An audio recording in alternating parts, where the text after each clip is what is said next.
যে post graduate পঢ়া ছাত্ৰসকলক আমি ফেব্ৰুৱাৰী মাহৰ 1 তাৰিখৰ পৰা মাহত 2000 টকাকৈ আগবঢ়াম আৰু গ্ৰেজুৱেট পঢ়া ছাত্ৰসকলক আমি মাহত 1000 টকাকৈ আগবঢ়াম প্ৰথম বৰ্ষৰ পৰা এই বছৰ আমি টিডিসি আৰু পিজি ফাৰ্ষ্ট ইয়াৰৰ ষ্টুডেণ্টবিলাকক বা ষ্টুডেণ্টসকলক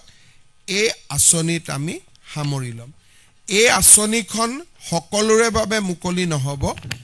যাৰ পিতৃ মাতৃৰ উপাৰ্জন 4 লাখ টকালৈকে আছে তেওঁলোকৰ বাবে এই আঁচনিখন দিয়া হ'ব বিলো 4 লাখ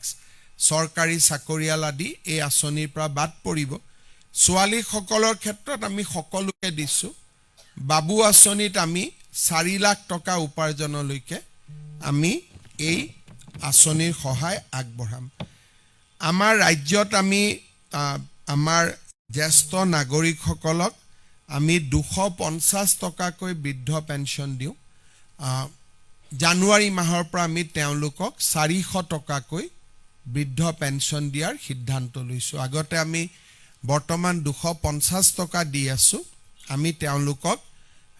তেওঁলোকৰ বৃদ্ধ পেঞ্চন বা জ্যেষ্ঠ লোকৰ সন্মান ৰাখি আমি 400 টকালৈকে বৃদ্ধি কৰিম